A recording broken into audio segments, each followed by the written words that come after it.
Well, hello and welcome to Junk to Jewels podcast with Georgette Beck. Thank you everyone for listening in or viewing today. I can't wait to talk to our guest and share her with you. Her name is Laura Burgess. I had the pleasure of meeting her in a networking group called Go Get a Girls Network. And Laura Burgess is owner and master coach of Meet the Future Success Coaching. And passion is mission driven, and she desires to inspire, improve, and invigorate all willing participants. I like how she says willing, because as you know, if you partner with folks to help them in their life, they do have to be willing participants. I love that. And she includes herself in that process. She's the mother of 2 young adult boys and is happily married to her gift from God, who entered her life, all of their lives 18 years ago. And she's ever grateful for the turbulent road that she's bumped along for these past 50 plus years. Laura Burgess, welcome. Thank you so much for joining us today. How are you? I am doing well. It's just so strange to think it's been 50 plus years. Okay. I think as fine wine, I think it gets better and better as we bump along this road. The hindsight wisdom we glean, and from all the ups and downs, I think, and that's what you're going to talk about too during your story is I think we get better. Mm-hmm. Absolutely. Absolutely. So we're going to dive right in. I love to just jump right in. I like everyone to share their heart, of course. And this is all about Junk to Jewels and how we transform throughout our lives. Let's start at your youngest. Let's start from the beginning. Share about your childhood. Yeah, so it's interesting because as I was preparing to be a guest on Junk to Jewels, you almost have to revisit and go back to some of the junk times, right? And a lot of times that's counterintuitive to what we want to display to the world. Correct. And, that sometimes is what makes those junk moments seem even darker and deeper. And so when we look back and recognize how far we've come, like you said, it's the wisdom with age that we begin to realize that things start to make sense, right? And so if I cast my mind back to my youngest days, it's interesting to reflect on what seemed normal to me at the time. And also what I would question. And in my earliest of memories, I knew that financially we were not in a good position, right? It was frequently talked about openly, not in a way of complaining, but more almost in a way of humor in some instances. I recall my mom once saying, we're going to have to be on the street corner with a tin cup, and neighbors would laugh. But to a child, that's almost scary.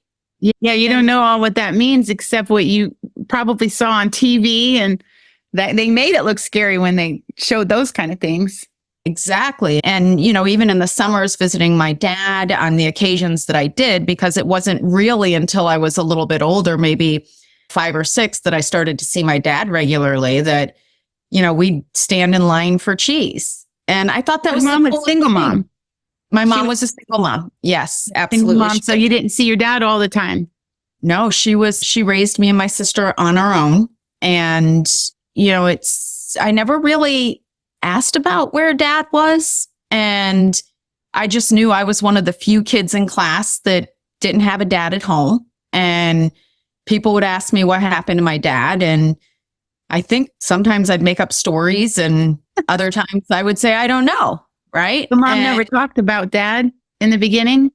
Well, see, my grandmother had a tendency to talk about my dad a little too frequently and not in a positive light. So my mom instead tended to focus on just where we are and not criticizing other people. And I really appreciated that. I never remember my mother saying one bad word about my dad. It's an anomaly. It's an anomaly. That stays with you a long time, how she did that. That's good. And my kids can't say the same about me and their dad. Although I did try to take an example from my mom's book, right? And that's the thing, is she always found a way to make things feel good. She worked part-time for the airlines, part-time for the hotels. Exciting. Yeah, we would travel around the world and be Hmm. upgraded to these penthouse suites. And Oh my I was God. just so confused. Yeah. Talk about that some. Maybe what was one of the trips you remember? So yeah, you're living in one way on a day-to-day basis, but then you'd go off on these adventures and trips. What were the trips Right. like? Yeah. So the one I remember the most was going to Acapulco and being on an international flight and going away for Christmas and Oh my learning God. Feliz Navidad. And I mean, it was amazing because when we were at home, now just to give you a little history on my mom and my dad's relationship, they met during the Detroit riots, and my dad was 101st Airborne. He was 18 at the time and she was 20. And yep. And then he was immediately after that shipped off to Vietnam. And so they stayed in touch. And when yeah, I mean, it was very shortly thereafter that my sister came along. My dad was 19 when they had my sister, and I was born 14 months later. So we're talking about two kids, trying to raise kids. And then my dad comes back from the Vietnam War and he's told he's too young to buy a drink. But meanwhile, he's out in the jungle killing people. So crazy. Yeah. And none of the psychological help that goes with our veterans today, thank God. And what do? You go out, you get drunk, you raise Cain. Yeah, you self-medicate because you're trying to process, and nobody knew about what goes on in the head at the time. Exactly. All the acclimation. And he was not raised in the best of conditions. His mother was an alcoholic. His dad was physically abusive to his mother. He would run off as a teenager and hitchhike to other states. I mean, he was an only child, and he just had, you talk about a bumpy road. I mean, that's where I feel so blessed by my junk, right? The junk that I had was a blessing. Right. And so my mom, she had this compassion for my dad, and yet she struggled, and she'd work 2 jobs, and she'd come home tired, and she'd take naps. And I always, thought she was angry about everything. And, it was, and then we'd go on these trips, and we'd ride city buses. We got to see all sides of the travel. Right. Yeah. And so it was such a blessing, and it was jewels that sprinkled in with the junk. Right. Yeah. But exactly. But at the same time, I knew that we were worried about bills. I knew that, my dad wasn't in the house. Fast forward, she meets her second love, who's my stepfather. Yeah. He's from England. They get married. I love it. They go off to England, and me and my sister went to live with my dad for a little bit, which was great because we had the opportunity to get to know him. Right. Unfortunately, things weren't that great while living with my father for a number of reasons. He was married to a lady with a teenage boy who was very sexually curious, and that ended up impacting both me and my sister. Luckily, more in a molestation way. Nonetheless, it still is traumatic, and I let my dad know, and let's just say that discipline ensued. So they did believe you. Oh, absolutely. 100%. When I was a guardian at Lightham, a lot of those situations, there was parents that refused to believe their children.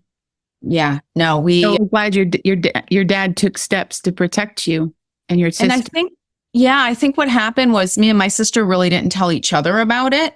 Right. Mm-hmm. And when we did tell my mom, we told my mom first, and she basically said, if that ever happens again, you have to let somebody know immediately. Right. You have to, and she explained the self-defense tactics to take and so on and so forth. Your mom. To which I said, with my bare feet. I love it. Yeah. So no, as soon as I let my dad know, it was, and again, there's predators out there, there's perverts out there. I have to find a way to give grace and say that was curiosity more than anything, but it doesn't change the impact. One's intent is very different than the impact. No. Right. Yeah. It totally changes.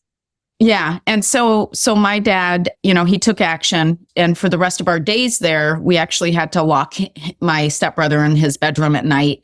I mean, it wasn't a pleasant household situation, as you can imagine. Did you lose a lot of sleep? Were you able to sleep?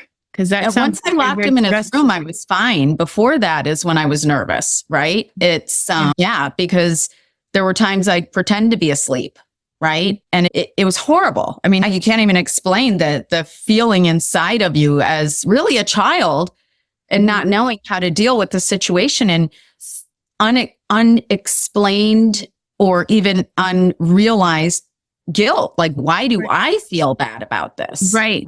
Why do I feel like I'm responsible in one way, shape, or form?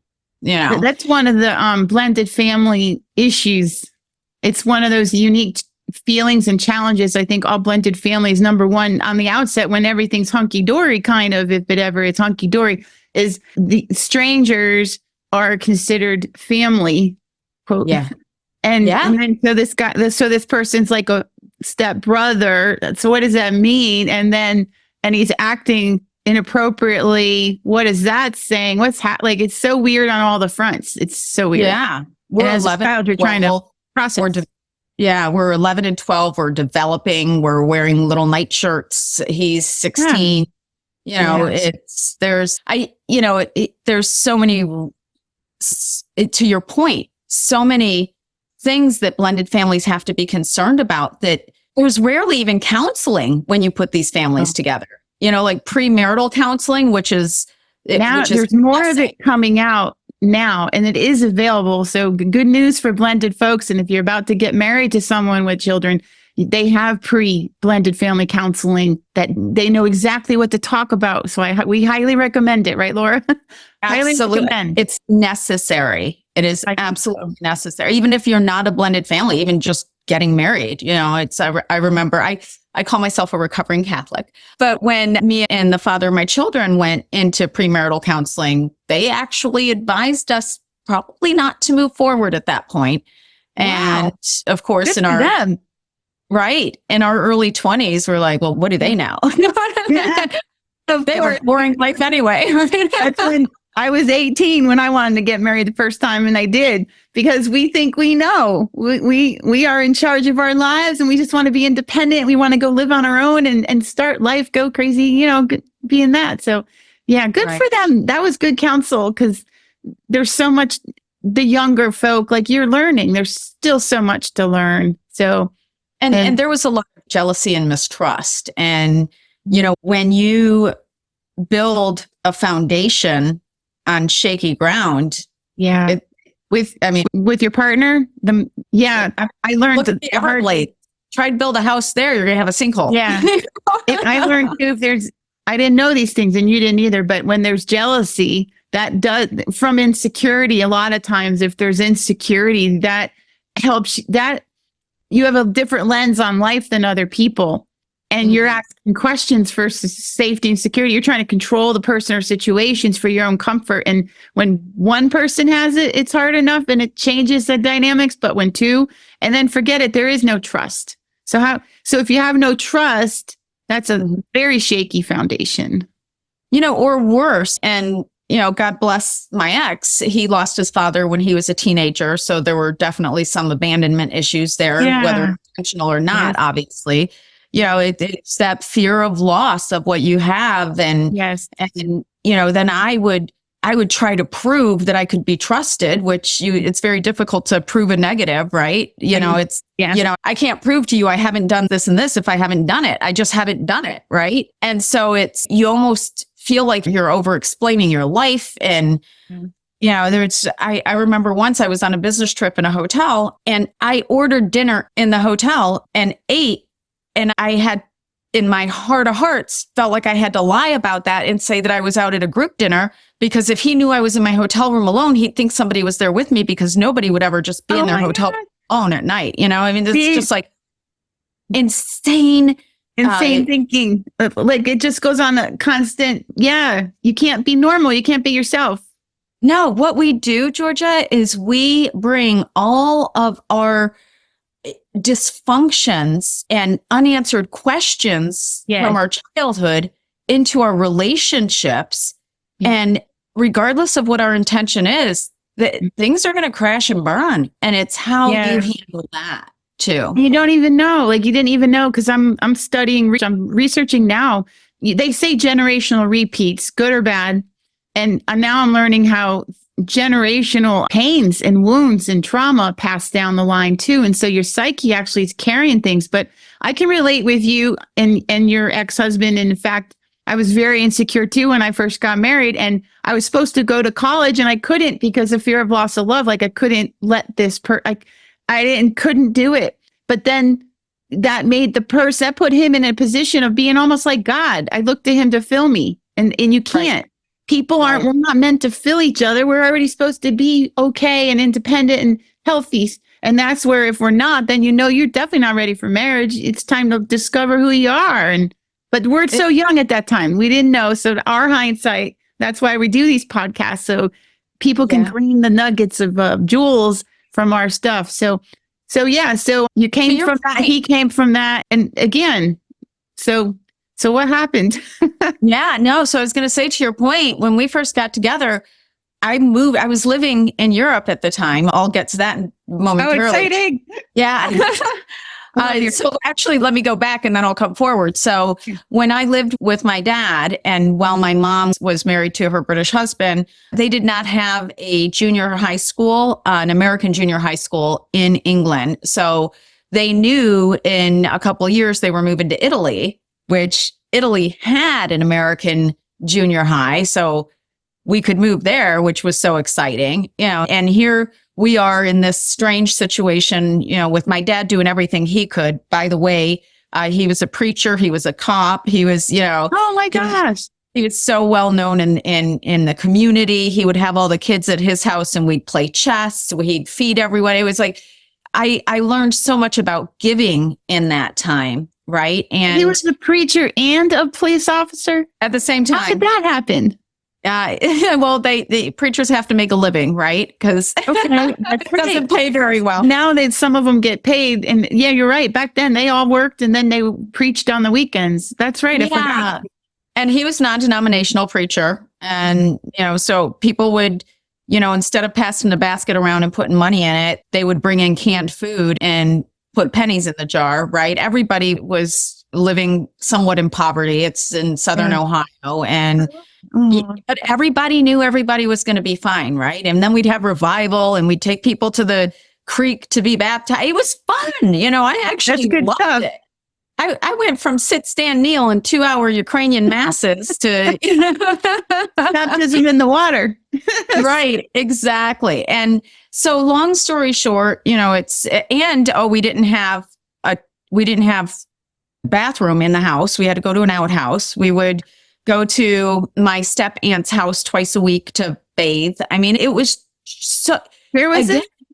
This was in Southern Ohio. It's, kind of not far from West Virginia and Kentucky. Oh my gosh. And I just kind of rolled with the punches of it. For me, this was fun, flexibility. That's given. And then you're watching how people took care of each other too. Like that kind of community, they look out for each other, right? So like spending afternoons on the porch, everybody brings a musical instrument. People are singing, doing a potluck, the kids are running into the woods and having switch fights. I loved it. My sister hated it, but so that's how we're all different. And that's part of Junk to Jewels too, is you can go through the exact same situation with your sibling and view it in a completely different way. Totally. Yes. Yeah. And so we reached the point where, yay, we get to go back with mom. My sister was thrilled. We laughed to this day because my dad would say, let's roll up the windows and make them think we have air conditioning in the car. My sister wanted to be dropped off 3 blocks away so nobody would see this old beater that we were driving around in. It was just, for me, that was fun. Right? That is just fun. Yeah, exactly. And so then we moved to Italy. And that was just amazing. I would love that. I would love Italy. I was 13 years old at the time. We had marble floors. We had a Filipino houseboy that would come help clean the house every now and then. My stepfather was teaching me how to eat with the right utensils. And I was confused why the menus didn't have prices, because they'd only give the one with the prices to the person at the head of the table. And it was all of a sudden, all these things. Oh my gosh. I felt so, and I'll use the word, incredibly privileged. And I loved it. Right. I love that too. Yeah. Yeah. Your stepdad, what did he do? He was the chief engineer for Rockwell. And so he had to open a new plant in a city just north of Milan in Italy. And Milan's the fashion capital of the world at that time, right? And was he born in England? He was born in England. Yep. He was British. So and totally different culture, totally different mindset. See how generation history passes down, and that includes your vibe of how you carry yourself. And we know that culture is different than our culture here in the States. Different mindset. They grew up with art. They grew up with the antiques and antiquities. And I love that kind of thing too, Laura. I remember when I moved back to America when I was 24. So at that point, I'd spent half my life overseas. And I just started at this new company, and somebody was saying something about how they've always wanted to go to England. And I said, oh, that's where I was just living. Or no, they said, where are you from? And I said, well, I lived in England. And then later, somebody else was talking about, have you ever been to Europe? And I said, well, yeah, that's where I was just living. And somebody said that I was a liar because I told this person I lived in England and I told this person I lived in Europe. And I couldn't believe that at that point, the American education system. Ignorant. Like, yeah, that is Europe. And I said to my stepdad, I'm like, well, what do I do with this? And he said, you cannot explain to someone who's colorblind what color red is. You just have to accept that you've seen more colors. And that is so interesting. Repeat that again. You cannot explain to someone who's colorblind what red is. What color red is. Yeah. Let's sit with that a moment. That's powerful. Right. And his point was, don't feel the need to explain yourself. No. Oh my gosh. Just be like, that's right, I'm a liar. Not necessarily that, but, or just like, don't feel like you have to say what you've done that others haven't done, or that, that you have to be offended because somebody thinks something of you, instead of just having a conversation and saying, oh, wait, let me explain. Right. It's so insightful. I'm impressed. How people see each other. Right. Yeah. So like I was in jewel land. Okay. I was loving every minute of this. And I just took to my stepdad so much, and not in a way to offend my dad. Right. Because I was grown up. I was always daddy's little girl. I'd want to go fishing with him. I'd want to, like, when I lived there, I was like, I don't have to take a bath every day. This is amazing. I was a top boy. Right. And sadly, when I ended up marrying the father of my children, I asked my stepdad to walk me down the aisle. And I'm sure it came across as passive aggressive because I didn't ask my dad or explain to him. And part of the reason is I wasn't sure if he would show up. I mean, there were times that I would have to be back to my mom's or be to my grandma's after winter break, and he would have to sell his tools or stop and ask churches for money along the way to make sure that we'd get there. So it's like, this is my day. I want to make sure that whoever's giving me away is going to show up. And in my heart of hearts, I now know that's the reason that I did it. But I had to explain to my dad, I'm not punishing you for not being there for a number of years. I'm thanking and giving gratitude to the person who raised me as we have a storm. Yeah, I have it too. We have a storm. And my dogs are coming in, they're cowering, and then they don't like the storm. And that was big thunder. So hopefully we could finish the recording. Okay. I think everybody loves dogs, right? You were 20 something. Come here, Bonnie. We're going to have another guest on the show. Come on. All right. Let's see Bonnie. My little Maltese poodle mix is joined the podcast and shaking like a leaf. There's a storm. But so you were 20 something and you that must have been really hard because here you bonded with your stepdad and he was very much daily in your life and a lot of years. And yeah, to like, that was hard. But you know what? You know what, Lord? You were that young, but you still made a very adult decision and you kind of followed your heart and your intuition and your heart of hearts. Most people have in the past had that kind of similar decision because a lot of, many folks maybe had a stepdad and dad, but out of what they felt was proper, what was expected, they probably still had the birth father, that dad. But sometimes dad is much more than a birth father. Yes. Is the dad who shows up in the heart and you're doing life together. You did a really strong thing at that age. It was strong, but there's my thunder. It was strong, but at the same time, I have to also look back. And this is the tough part is, pointing the finger at yourself and some of the decisions that you made and how they impact other people. This is the story is going to turn really interesting, Georgette. And I don't tell everyone this, but my mother and my stepdad got divorced when I was 19. And in my heart of hearts and in my mind, I was so afraid of losing this man who I actually considered to be the savior of my family, right? Because now my mom didn't have financial problems. We were able to go to private schools. Here we go. Did you hear that? No. Oh, okay. Yeah. I love these afternoon storms, but hopefully none of our power goes away, right? Otherwise it's really a powerful podcast. Yeah. Florida. We're in Florida and we do have those afternoon rain showers and we're in end of July. Like July is the rainy season. We're coming into August. So yeah, it's to be expected here. Right.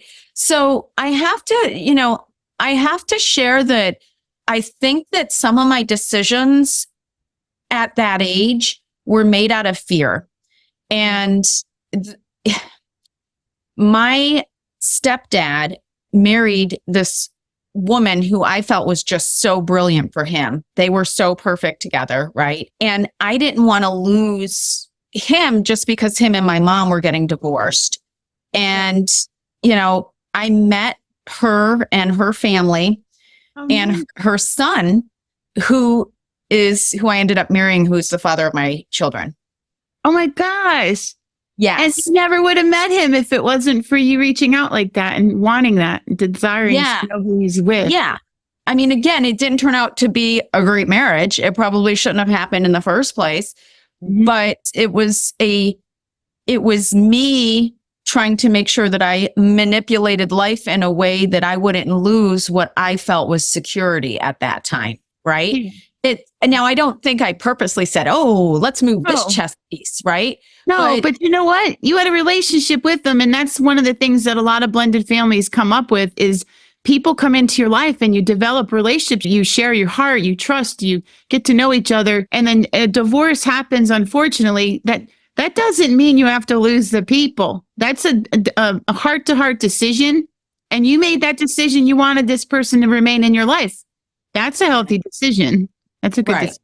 Yeah, that absolutely. But, and again, where I turned left instead of right as incorrect is when I married the father of my children. In my mind, I said, well, if it doesn't work out, we'll just get divorced.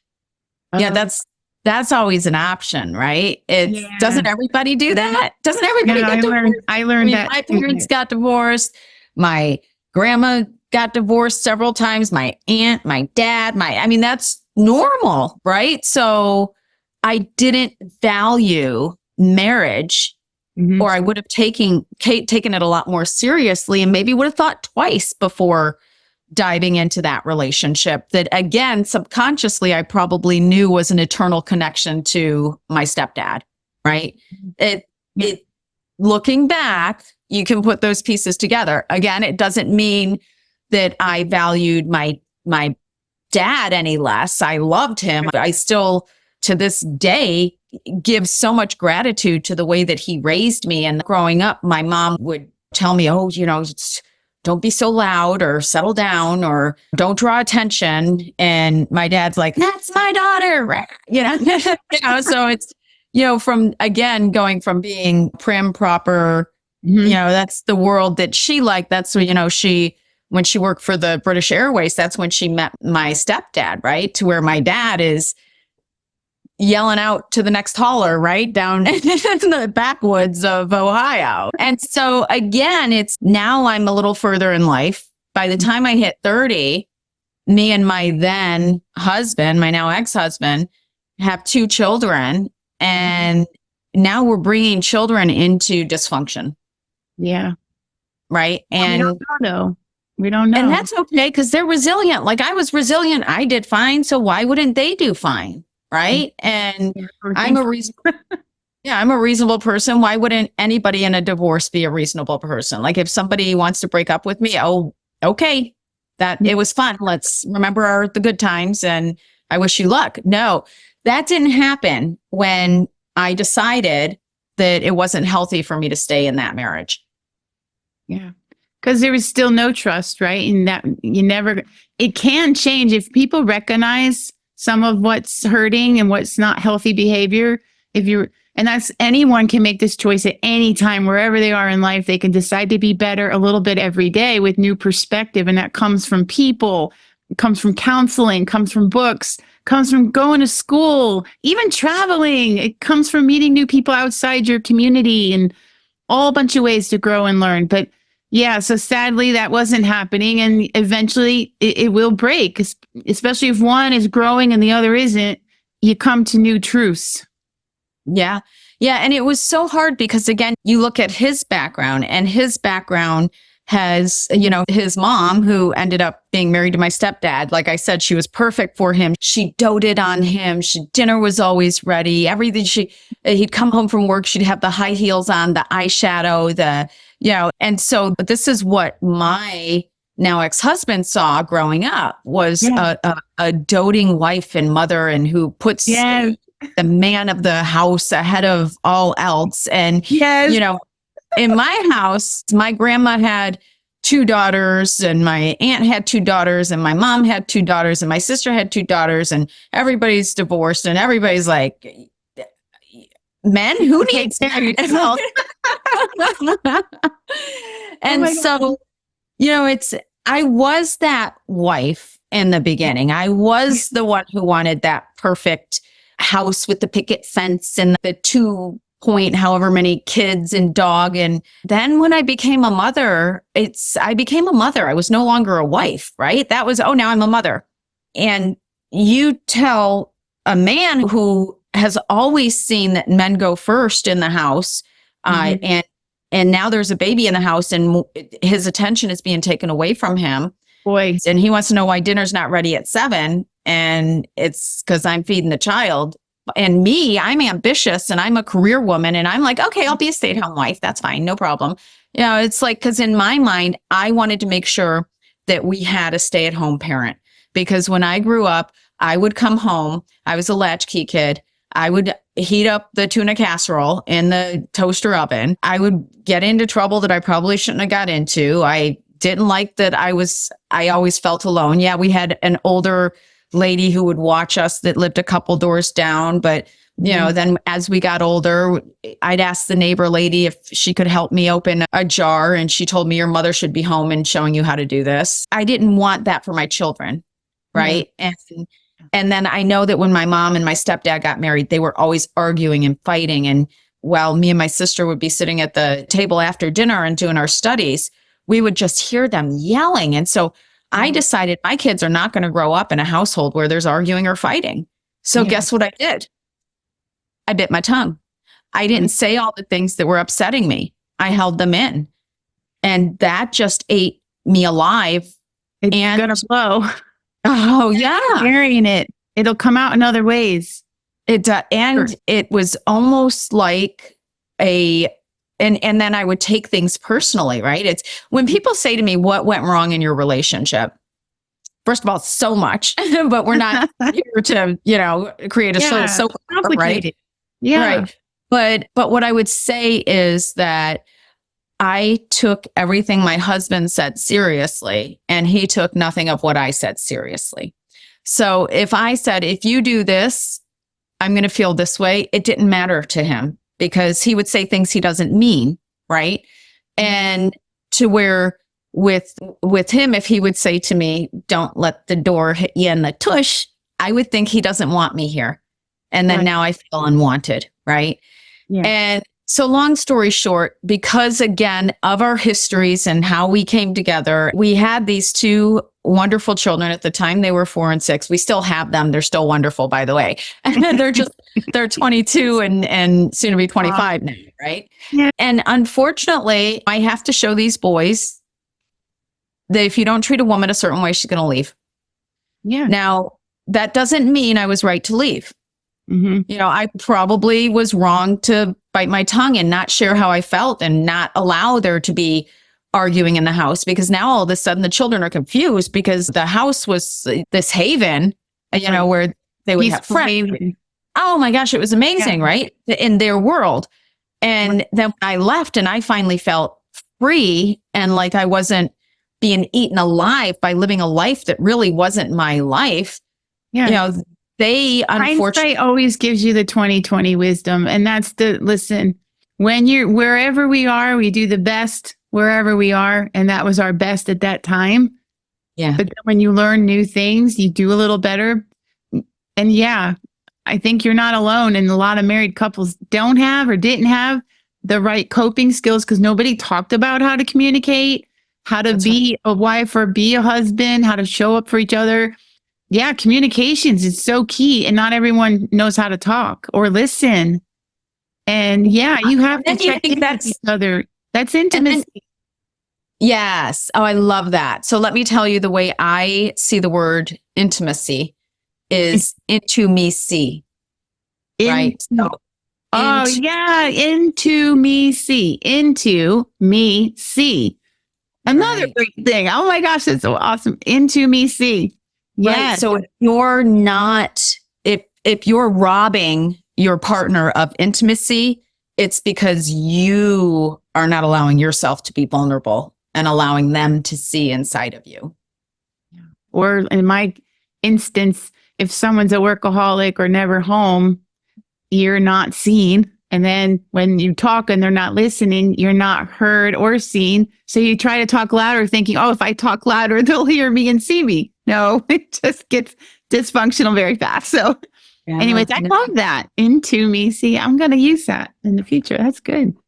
Yeah. And just to conclude, like that next phase of life as it relates to then moving into motherhood. Remember, this whole time, I'm a career woman too, right? After my initial 3 years that I was a stay-at-home mom, once the kids went to school and once I got divorced, and I'm a career woman, I'm traveling for work. The situation with the kids was 1 week on, 1 week off. So the weeks that the kids were with their dad is when I'd travel. The weeks that they were home, I worked remote. It was the perfect setup. But what we don't understand is that hurt people, right? And as their father's hurt by this perplexed, why is my wife leaving me? We have the perfect relationship, right?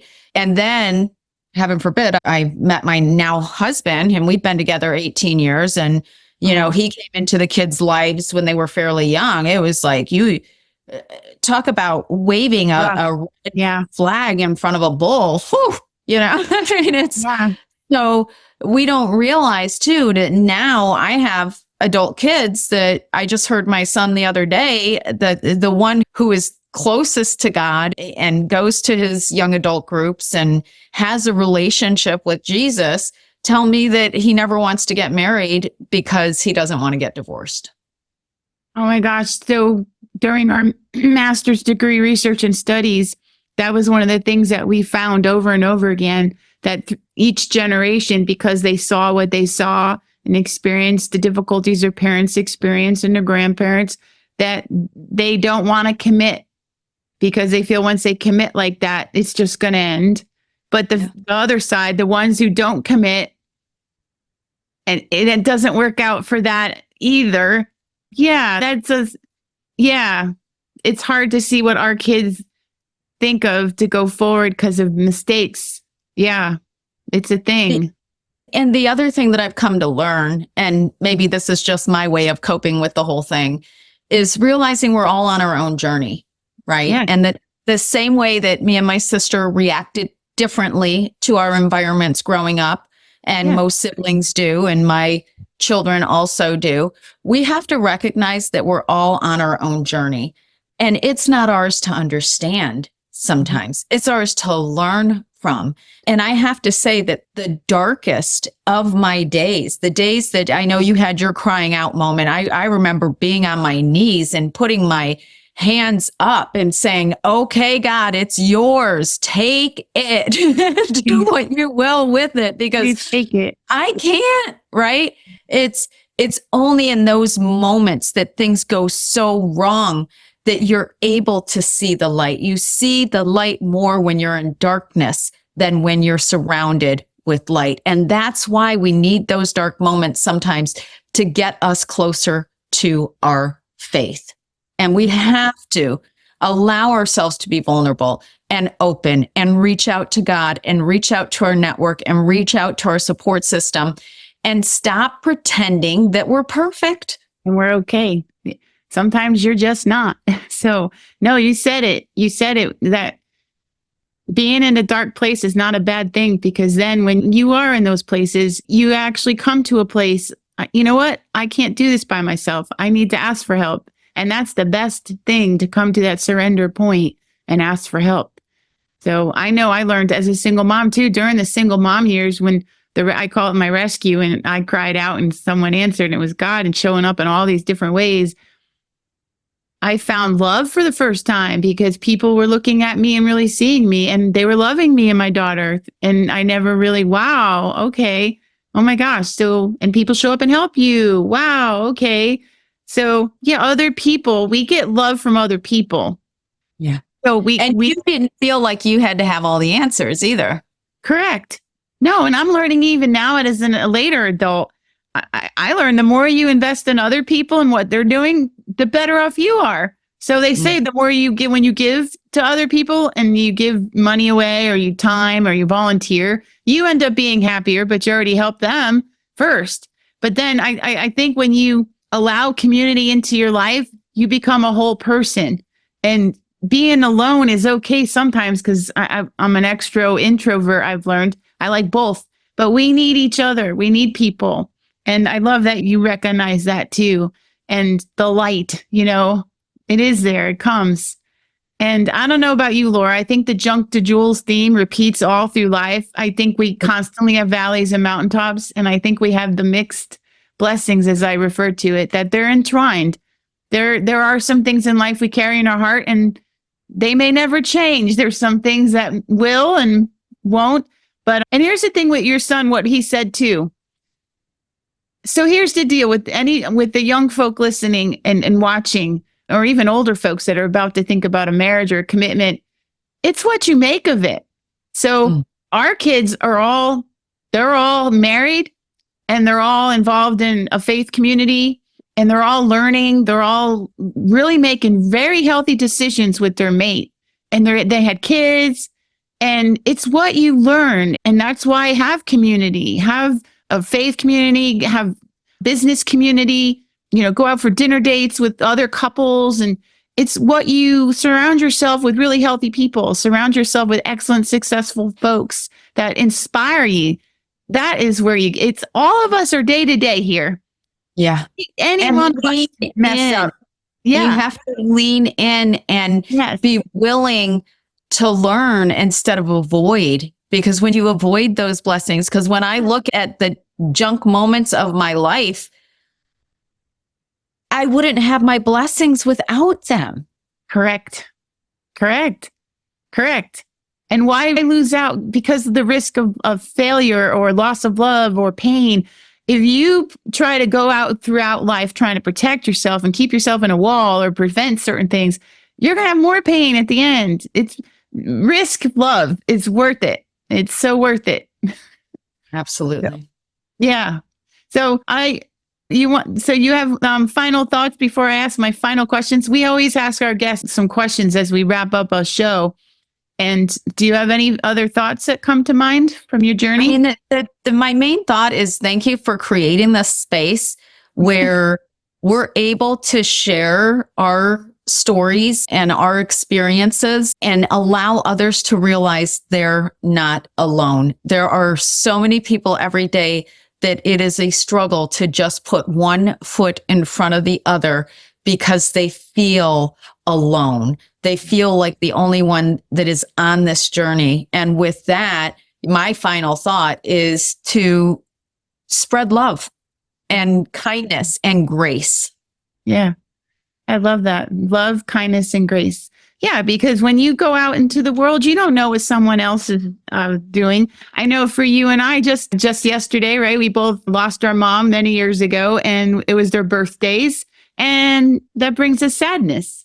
And so, if somebody else offers a smile when you go out, or somebody calls you, or it's nice to be seen and thought of. So do that. I like that advice. If you can meet anyone in the world, past or present, to sit down, have a cup of coffee or a glass of wine with, who would it be and why? Well, on the heels of it being my mom's birthday yesterday, I would pull her back through right now and we would sit down, and a glass of wine sounds good. Just to be able to toast each other and what we've managed to go and come through, right? And for me to be able to say, Mom, I get it now, right? I read this quote a long time ago, with the pitter patter of little feet come many words that you will eat, right? And unfortunately, having lost her in 2016, she was fairly young, and my kids missed out on a lot of years with their grandma. And I just want her to know that I'm keeping her alive and that she lives on. I love that. Yeah, I think with yours, I would also like to have a toast with my mom and say thank you, because we don't, as children, we're not privy to all the things they carry in their heart and their mind from their own childhood, from their upbringing. And both my parents came from very unique, tough challenges, and they made the best. They made a family and did a life. And did they mess up? Yes, they made mistakes, and it was hard. It was painful, but they still loved us kids. They still provided a home. They taught us life skills, and we ended up being okay. And then, they went up and down. How we held them accountable too. Oh my gosh, we were and that's the hindsight part too of our parents. As parents, we need grace. Yes. We're doing the best. And I know someday you're going to realize it, but I pray you realize it sooner. I wish my mom was here to say, I just want to give you a hug, Mom. Thank you. Because you're right, Laura. We hold our parents to such a high standard. And when we find out they mess up or hurt somebody or hurt us, oh my gosh, how dare you? How dare you be a human being and hurt me or mess up and make a mistake? Oh my gosh, because you're my parent. Like, you should. No, they're people. Parents are people. They have hearts, and we hurt if our kids aren't so very loving sometimes to us because they think we should have, or shouldn't have done something. I don't know. I think grace, like you said that word, grace. Be gracious to your parents. Always. Yeah. Now, do you have a favorite book? And why is it your favorite? Oh, wow. I have a couple of favorite books. The first is The Secret, which a lot of people know The Secret as a movie as well. And it really focuses on the law of attraction. And I am a big believer in, well, obviously the law of attraction exists, right? So we know this, but what is it that you want to attract, and being very clear and definitive about. And the second book, it's a great audio book, by the way. I struggle sometimes to sit down and read a whole book. It's just my brains go pop. It's Mindset by Carol Weck. And that, again, I read that one. I read both of those. Excellent choices. Yes. If we just rewire the way we think sometimes. Yes. And then I'll throw in. That's where she talks about growth mindset or fixed mindset. Yes. Yes. I come from the fixed mindset, and I work very hard to be the growth mindset. Right. Yes. Yeah. I'm going to throw an old school book out there that it's a book that I read in 1995 by Dr. Laura Schlesinger, and it's called The Abdication of Character, Courage, and Conscience. And this book, yes, this book changed my life. It changed my life to the point where you will not catch me leaving a grocery cart in the middle of the parking lot in Publix. Okay. I put that where it belongs. Right. And so it really helped me to become a better person and to become more courageous as well. So again, it's an old school one, but it was life-changing for me. And what's it called again? The abdication. I think it's abdication of character, courage, and conscience. Excellent. For our readers and listeners to write that down. Yeah, that sounds like a really good read. I don't think I've read that one, but yeah, I remember, I think it was Joyce Myers would say something like to the effect of, be the person, if the toilet paper rolls on the last sheet, go ahead and change it. Like, just be that person. Sounds like that kind of thinking, that show up a certain way, right? Right. Yeah. It's like her premise is, how could you do that? Like, let's all just be a little more responsible and make the world a better place. I love it. This was a pleasure getting to know your journey and your story. Thank you, Laura Burgess, for being on our show. You guys can check her out. She's on social media, and she's an awesome coach, a master coach. Meet the Future, Success Coaching. And I personally recommend her because I've been working with Laura these last few weeks, and it is a game changer. Because I read a lot of books. I learned so much through the years from great books and being a part of different groups. But when you have a personal relationship with someone that you're sharing information with, and it's in a trustworthy way, things are safe to talk about, you grow. You're accountable to someone, and just being seen and having that checkpoint it's the difference. And of course, the right person, just like with counseling, not everyone connects. Find the right person that you connect with and trust and that you feel good with. But I recommend her highly. So check Laura Burgess out. Meet the Future, Success Coaching. Anything else you want to share, Laura? No, that's it. I really appreciate your vote of confidence. And it's really just about getting out of your own head sometimes and getting out of your own way. Totally getting out of our head and getting out of the way. So there's so many jewels to glean from Laura's story. Feel free to send some comments to us on the GeorgetteBeck.com website. And if you loved and listened, if you love this podcast and it helped you in any way, or if you have a friend that you think they would benefit, please download and share with those folks in your life circle and influence and family and friends and all of that good stuff. Laura, thank you for coming again. And I wish you the best. And you're awesome. I thank you. Thank you, Georgette. And don't forget, if you're not following Georgette Beck on Facebook or Instagram, please go ahead and follow. And then please download this show and follow Junk to Jewels podcast with Georgette Beck. We have several guests coming along to share their challenging moments and their inspiration. Thank you for listening and watching. Take care.